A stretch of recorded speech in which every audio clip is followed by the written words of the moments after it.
Hi, good morning. Can you hear me? We're already connected. I would like to thank you all for this invitation to this meeting at the London School of Economics, students connected from Cambridge and Oxford too.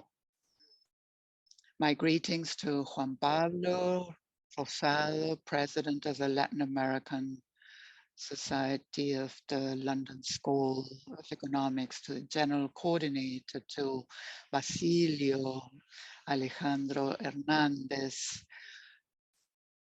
who were my contact persons, and I thank them very much for the invitation to participate in this first Latin American Summit. I'm very grateful for these dialogue spaces with students that I believe are very valuable to reflect on the challenges and progress of democracy in Latin America as an essential exercise to provide responses to the wishes and needs of citizens. If you agree, I am going to try and introduce the topic, and then if you agree, I will speak for 30 minutes, and then we will have another 30 minutes for Q&A. I apologize, I only have that much time. Today, we have a session at the Senate. We have important topics to discuss, and we had agreed upon a time frame, 30 minutes for a presentation, and then I would entertain questions, and I will answer all of them if you agree. I am convinced that involving youth in the solution of challenges faced by our society or our societies with enthusiasm, talent, and the boldness you all have is an essential element for us to reach higher levels of democracy. This is one of the reasons that day after day encouraged me to uh, be a professor at UNAM.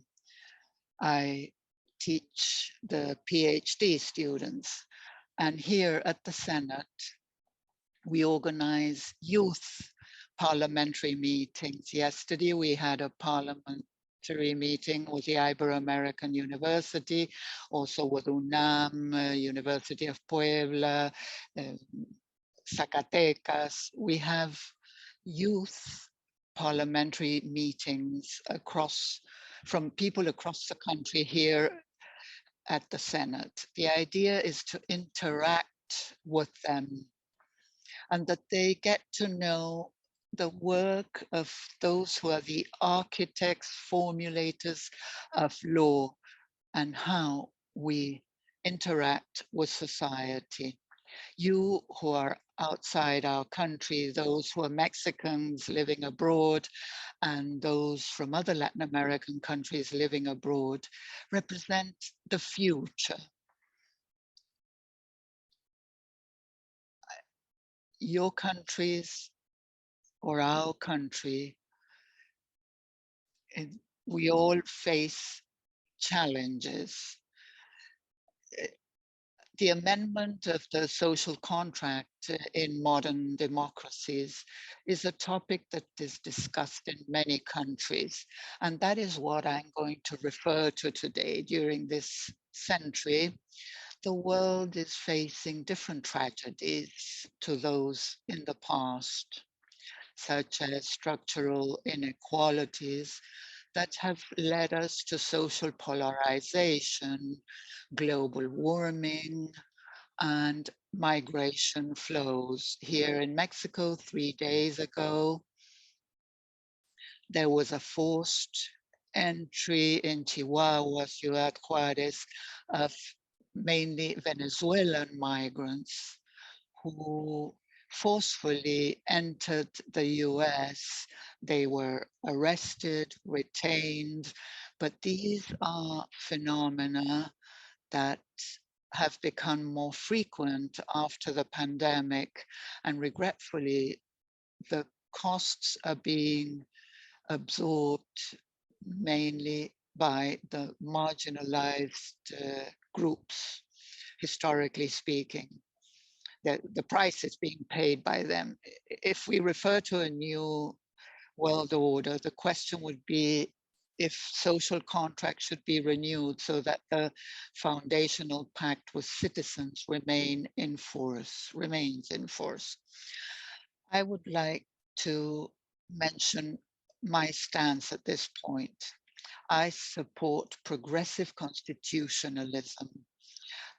I believe, as David Strauss has asserted, we must have live, dynamic constitutions, pacts for those who are alive or those who will arrive in this world, updated to current needs that arise with modern life. For instance, the use of new digital information technology, the ICTs,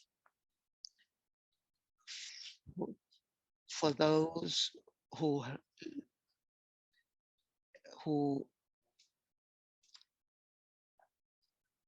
uh, weren't students before in the past. Well, ICTs have come along very quickly to change life in society according to different needs.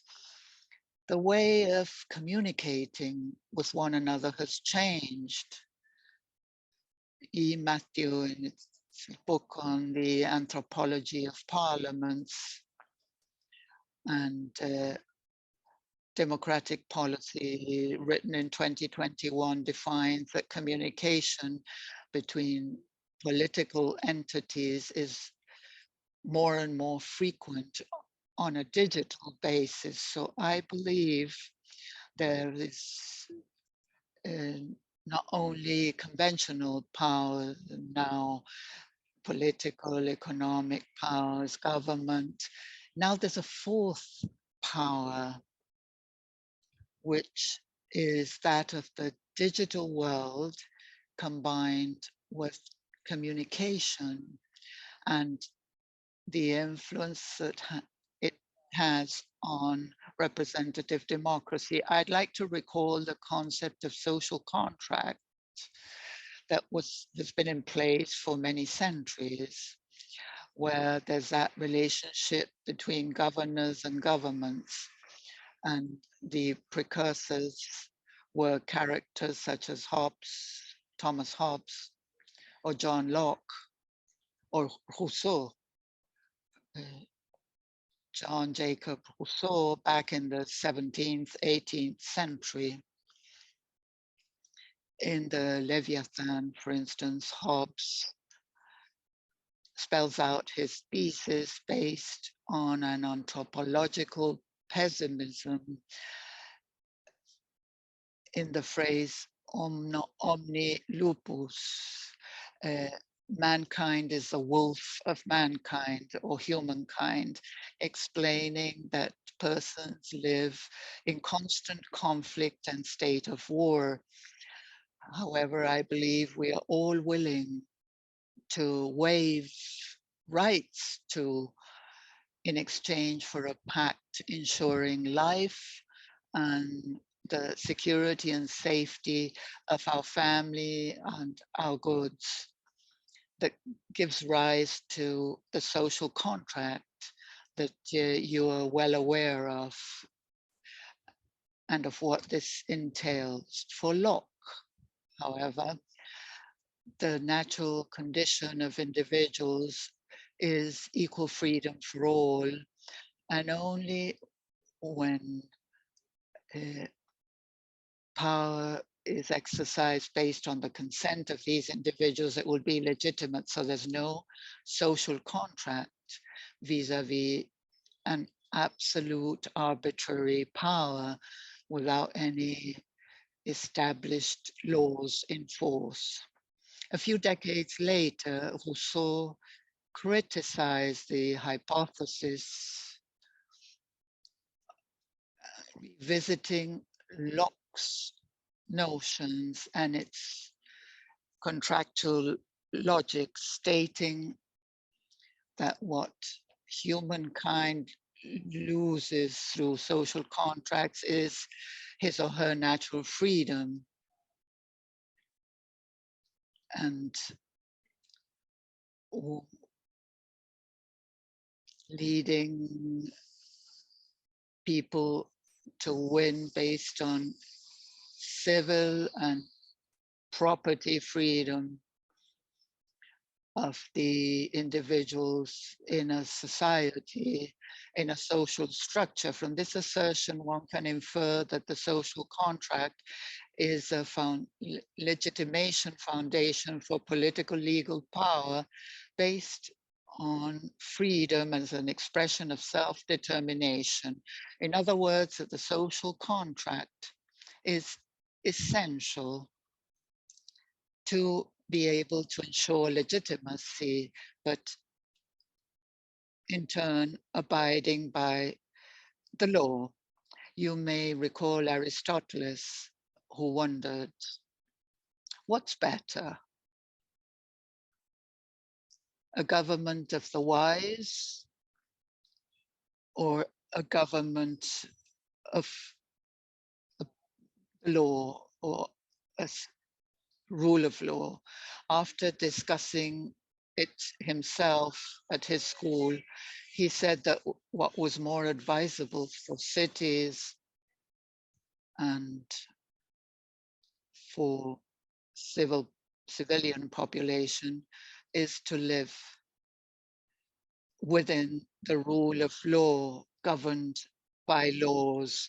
As I mentioned, these 17th and 18th century thinkers shape the theory of social contracts, although some aspects remain as they were before. There's a reconstruction nowadays. There's a review of the scope of the thinking of classical authors.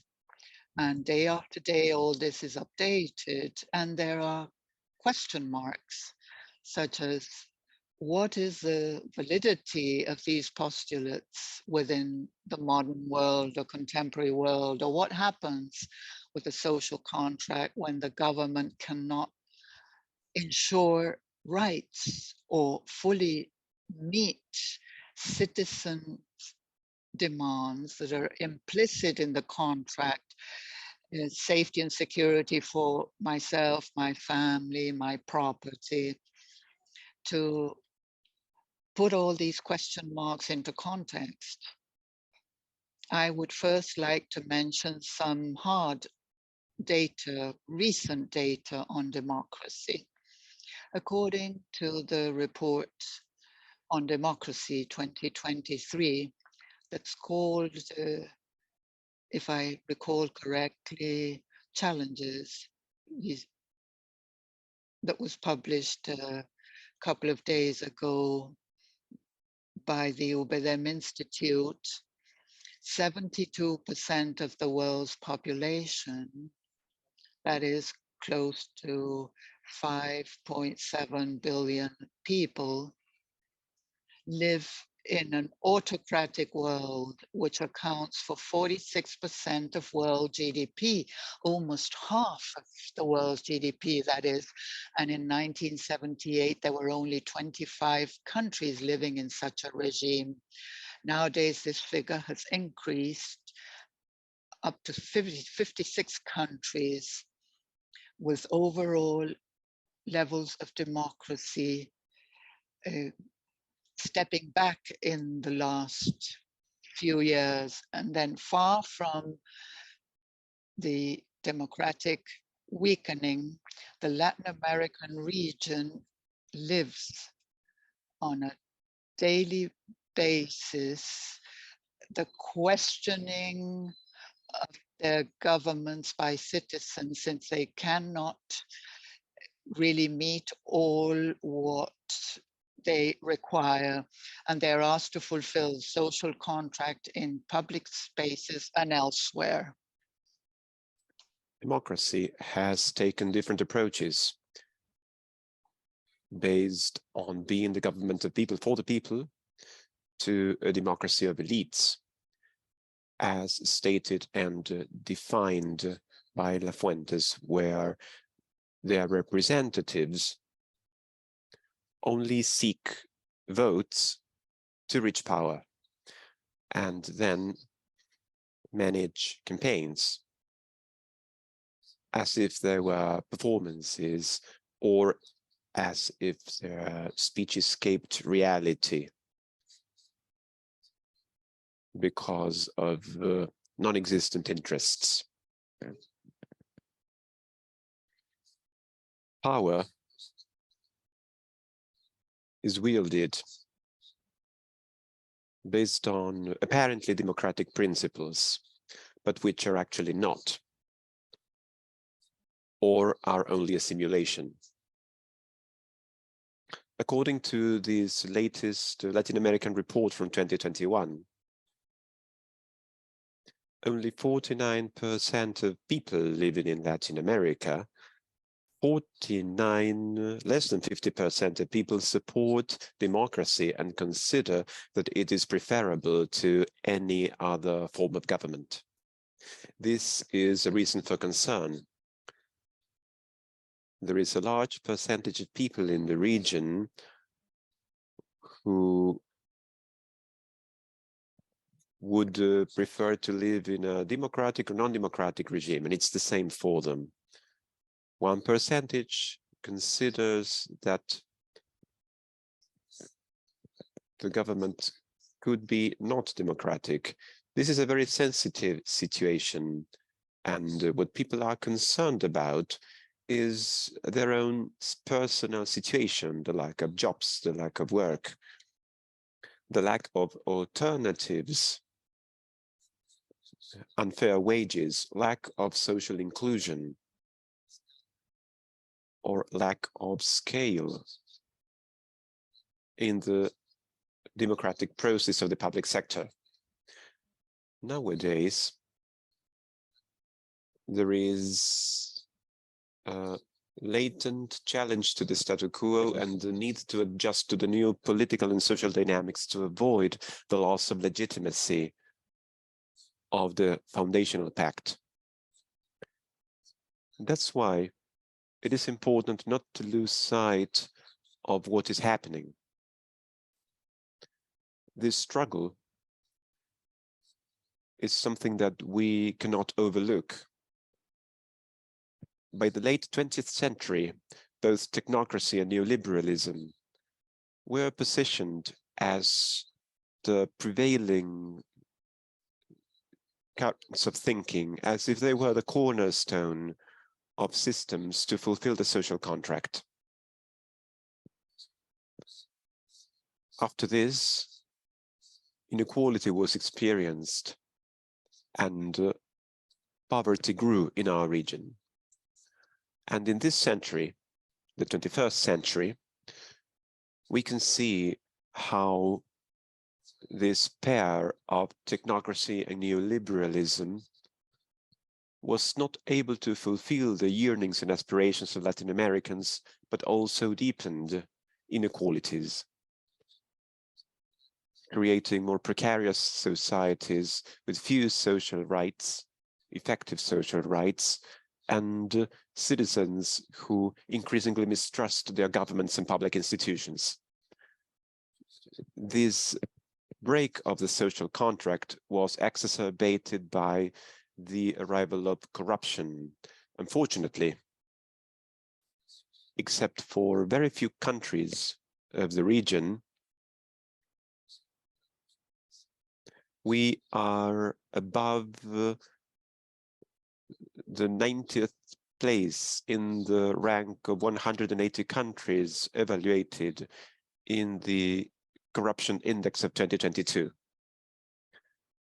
Perhaps Uruguay, Chile, perhaps Costa Rica are the countries that escape this situation. Institutional corruption is one of the most serious problems of our region, and its solution is a special requirement.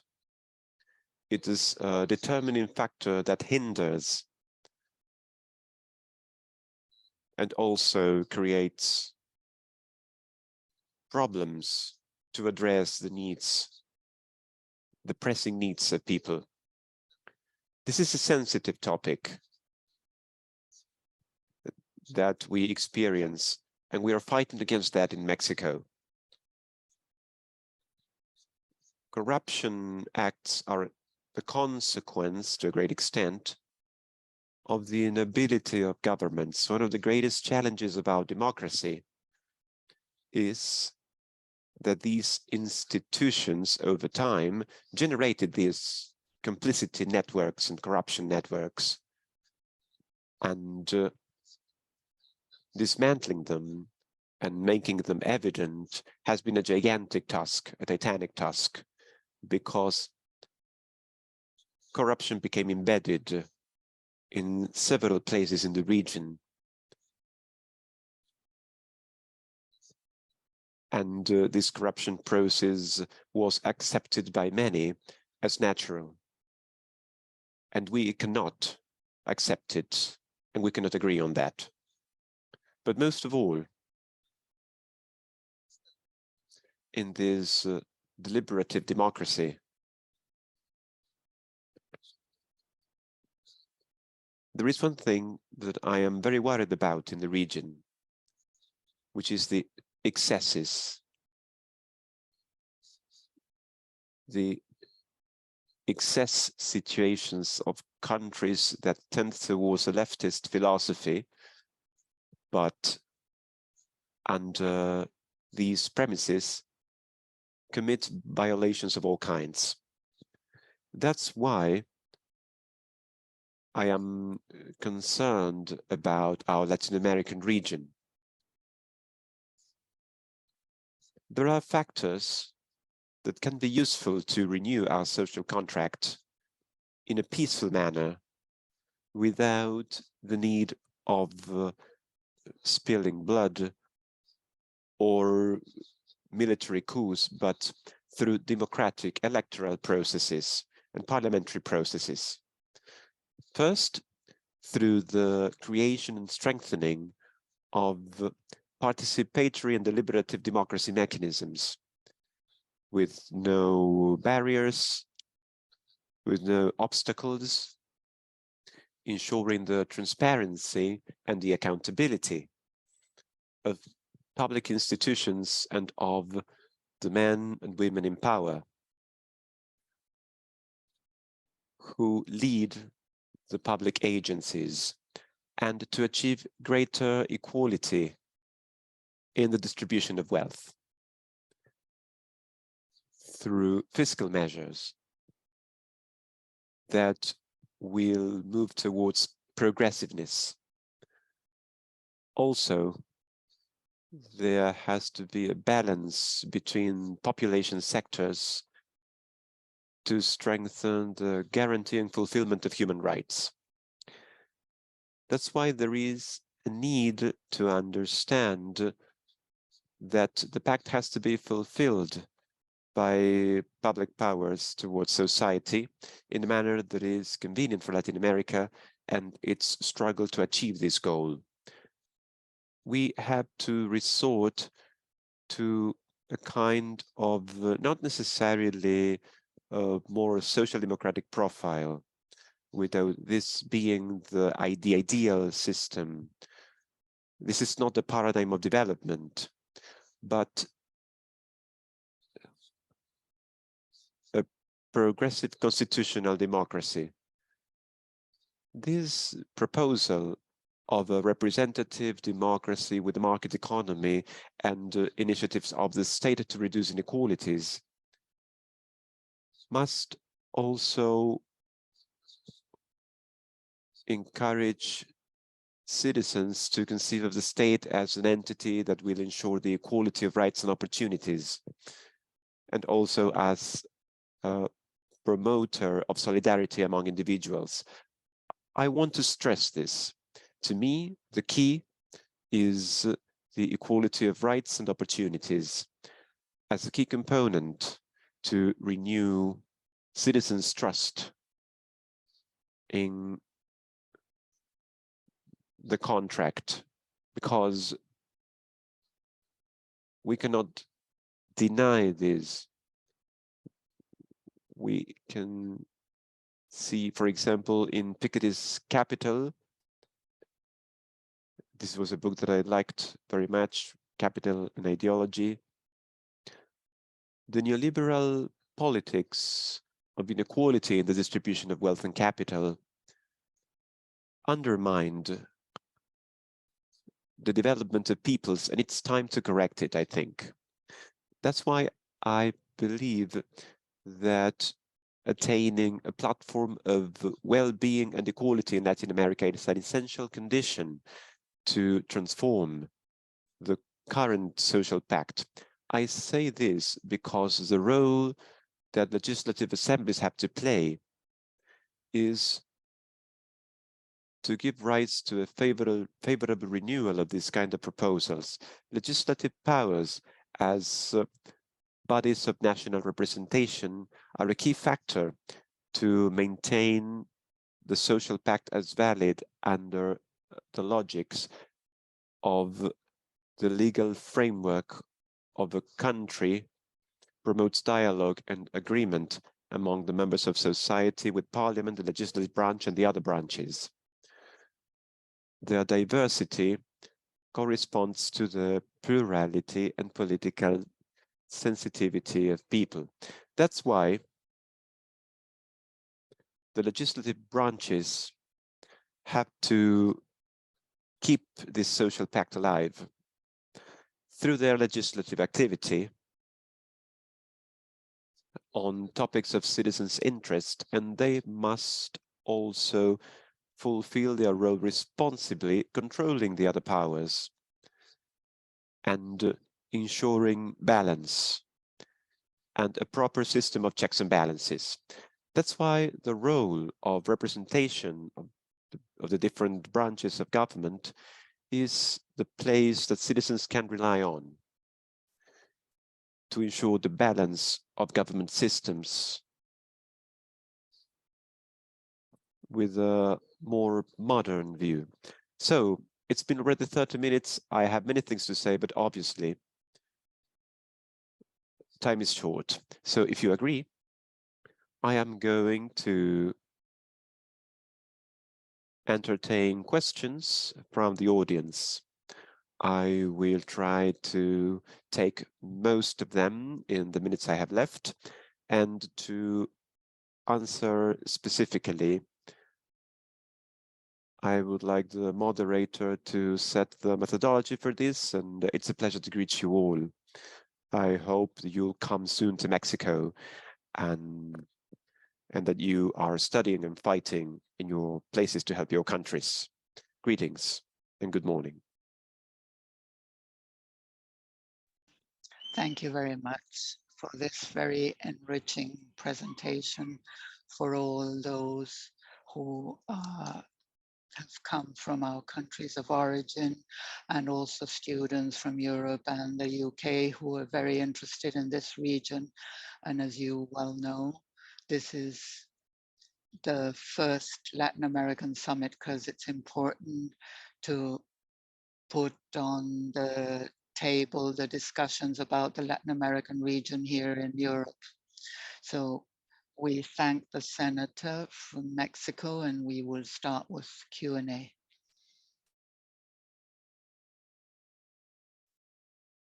Can you hear me, Senator? Yes. First of all, I'd like to thank you very much for this opportunity to speak to you about such an important topic as the social contract in Latin America. And there's one of the ideas that you were sharing with us on the perception that people have about whether they prefer a democratic regime or other kinds of government or forms of government. And there's a great percentage of people that don't seem to care whether they have a democratic regime in place or not. And is that the result of having experienced in Latin America authoritarian governments concealed as or disguised as democratic governments? We can provide many examples, Venezuela, Nicaragua, and a few others. So I wanted to ask you with full respect, how do you view some of the events lately in Mexico that have been very much discussed, such as the Electoral Institute and recently the espionage or spying of the military in Mexico on certain human rights organization members? I know you're a person that's very open to all these controversial matters. I'd like to hear your opinion on all this and see if we can talk about the situation in Mexico a little. Sure, if you agree, I can answer this question first, or do you want to ask 3 or 4 questions and then I answer? Are there any questions before he gives the answer to this one? I'm going to ask a question. Since you mentioned participatory direct democracy, how well prepared is Mexico and the region to implement this kind of system? How receptive are youth to these strategies? What tools would we need as a society to have a more participatory tool? Could you give me your name and the name of the other participant? My name is Antonio, and the second question was by Veronica. And there's a third question here. Senator, thank you very much for your presentation.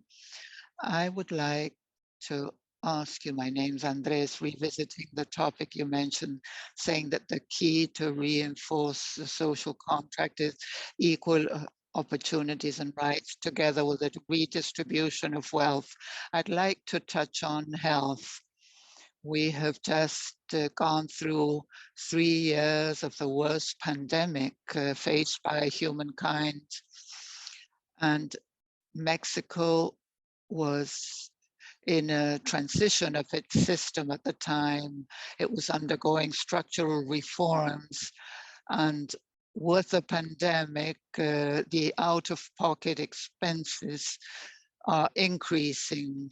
And many people have been pushed under the poverty line because of the high health expenditures. How are you perceiving in the Senate all these changes, and how could the social pact be reinforced through a health system that's responsive to the users, placing people at the center? The relationship between health and productivity has been proven, and the economy does better with healthy inhabitants. So what is the Senate doing now to reinforce these reforms, or are they considering other paths, and how can wealth be redistributed, maybe through equal opportunities in health? Those are all the questions, Senator, for the time being. Well, look, I believe these are very important questions, and I'm going to answer them very candidly as I usually do. First of all, Antonio, this perception that I was mentioning in the region where there are broad sectors that try and diminish or ignore democratic processes. Maybe that is also because the different political parties, the different ideologies have failed. That's why apathy and indifference grows at times. With regard to the three topics that I believe are very accurate, because those are the topics on the agenda, Antonio, I believe there are processes. In the case of electoral bodies, for instance, you, as many Latin Americans and Mexicans, certainly, or inhabitants of the world, have followed up on this complex process that we have experienced in Mexico because of the INE and the electoral bodies that were reformed from December to February after the adoption of these measures in December.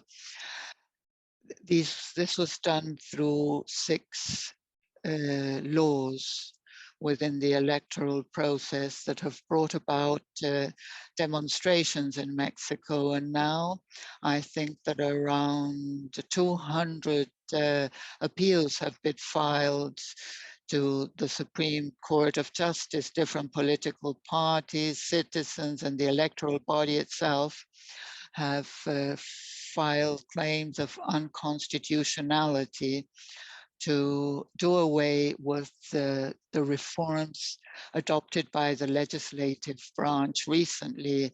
This topic has been taken to court. It has not been solved yet. I was not fully convinced about the reforms. I voted against them, although I'm the leader of the majority party in Morena, and I teach at the UANAM. I teach law, different law-related subjects. I could not be inconsistent between what I teach and what I do in practice. I had a difficult time within my party, Morena. I'm one of the founding members, but I think we must be consistent in our actions. I don't know what's going to happen, Antonio. From my point of view, I believe that this will be decided upon in around 2 months' time. I mean, the substance of all this, I believe this could be decided on around May or maybe beginning of June.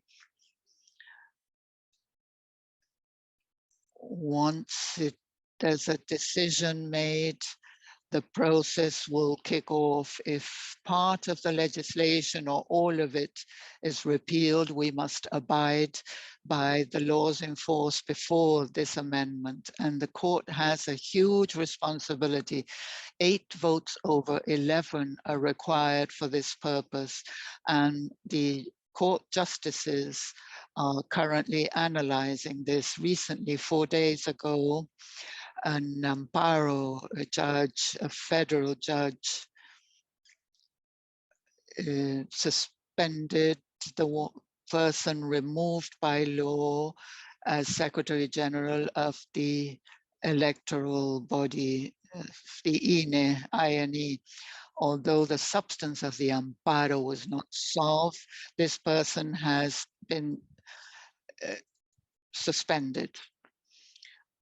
and there are other matters to be decided upon, and no one knows what will happen until the Elections Court and the Supreme Court decide on all the appeals that have been filed.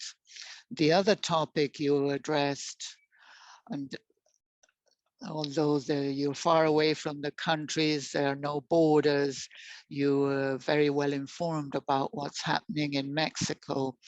The other topic is militarization. This was a matter of strong debates in the months of October and November, when a longer term was established so that in 2028, the presence of armed forces to help with public safety would be completed. This is a very important matter, and there are also laws that were amended establishing that the so-called Guardia Nacional or National Guard must be subordinated to the Defense Secretariat, or that it be within the purview of the Defense Secretariat. This was very much discussed and debated on, but now there's an extended term for this if the army and the armed forces, and I say this candidly, although they have more duties than before, now they are responsible for security and safety at airports, customs, and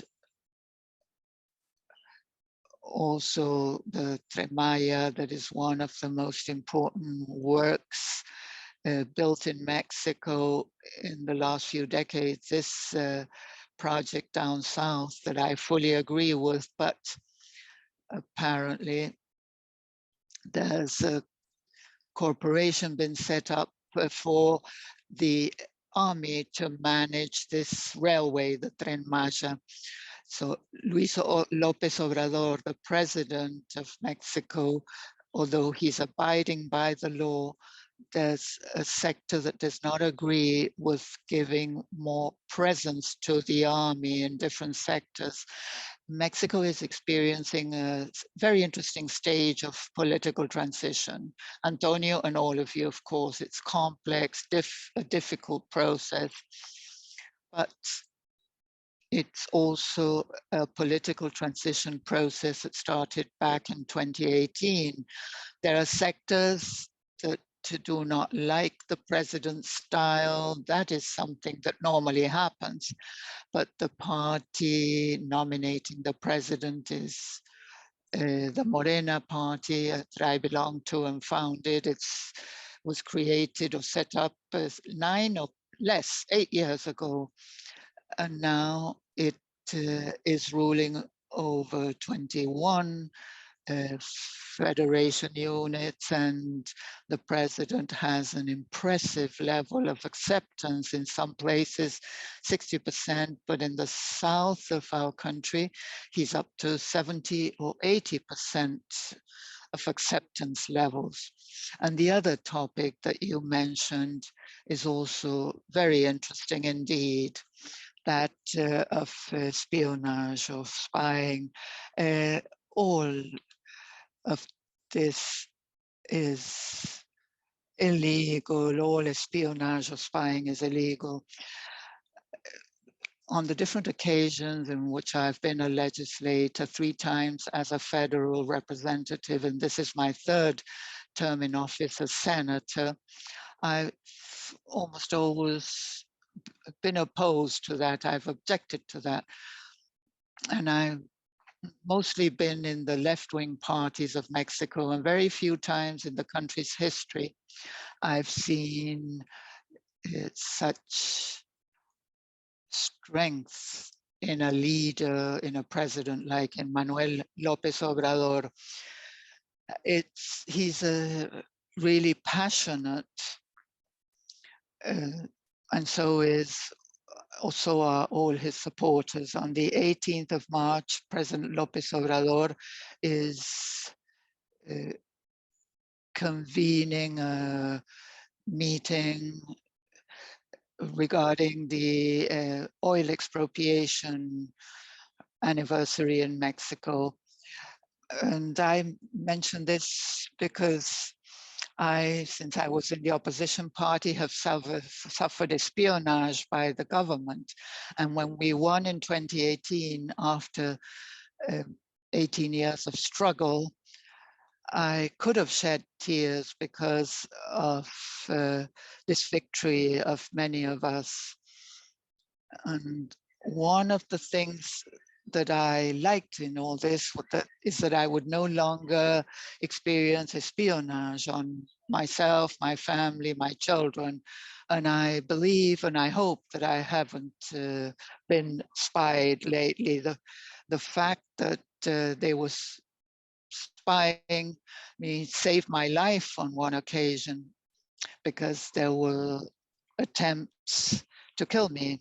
And thanks to espionage, I could have saved my life. So I am not worried about it. Although it's illegal, I am not doing anything that is undue because I fight for my country. So there was espionage 1 week ago on a person in Tamaulipas, and this is being decided. Actually, the Senate already has a roadmap for this topic to clarify it, to seek information. We are against espionage. This cannot happen, and this cannot happen in a democratic regime that we built for decades in Mexico. It is the first time in the history of Mexico that the left rules the country. It is the first time that a man from the left took office as president. And of course, there is a real fight, a political fight between those of us who want to keep Morena in office and those who don't want to. And I think this is natural because this is a democracy and we have to accept the results of democracy.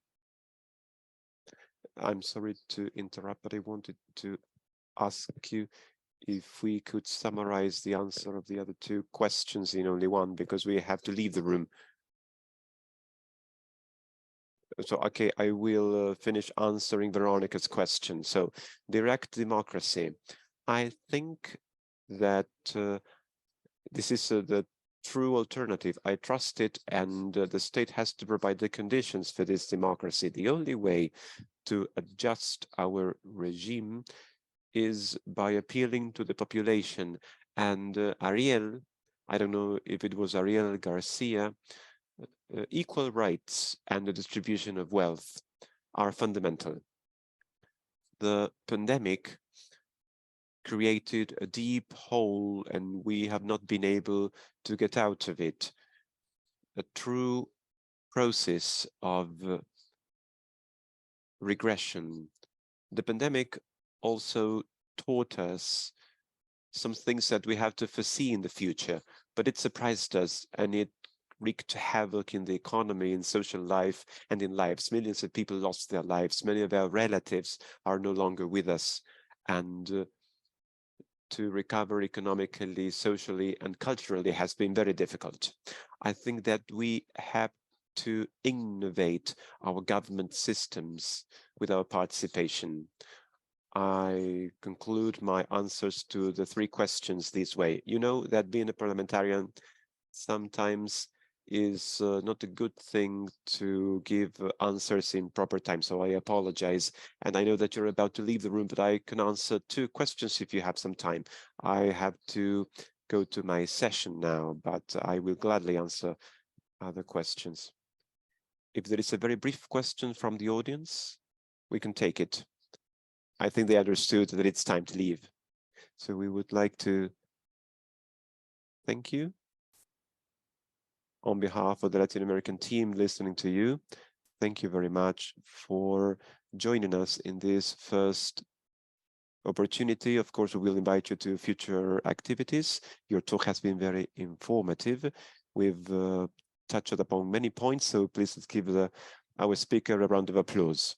Thank you very much. And we'd like to tell the audience, but at 6 p.m. we'll have the conference with Michelle Bachelet. And there will be a talk tomorrow. So thank you very much, Senator, again. Good day, greetings. Thank you.